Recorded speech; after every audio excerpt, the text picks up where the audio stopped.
জাতীয়তাবাদী ছাত্রদল জিন্দাবাদ জিন্দাবাদ, জাতীয়তাবাদী ছাত্রদল জিন্দাবাদ জিন্দাবাদ, কালাই থানা ছাত্রদল জিন্দাবাদ জিন্দাবাদ, আওয়ামী লীগের ঠিকানা। সে সিদ্ধান্তে বাংলাদেশ দেশে আজকে আওয়ামী লীগ অবাঞ্ছিত বা নিষিদ্ধ।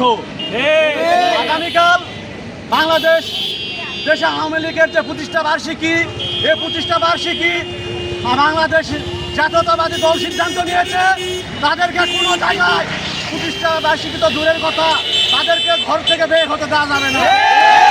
তারা যেমন এ দেশকে অবরুদ্ধ করে রেখেছিল, তারা যদি আবার বের হয় আপনাদের অবরুদ্ধ করে রাখবে, মানুষের সম্পদ লুণ্ঠন করবে।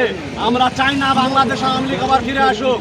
তাই আমরা কালাই থানা ছাত্রদল, জেলা ছাত্রদলের সিদ্ধান্ত মোতাবেক আজকে অবস্থান কর্মসূচি এবং এই সংক্ষিপ্ত সমাবেশের আয়োজন করেছে। এই আয়োজনে আমাদের কালাই থানা ছাত্রদলের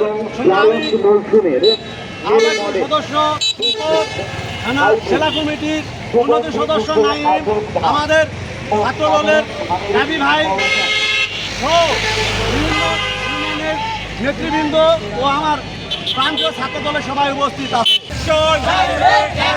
কালাই থানার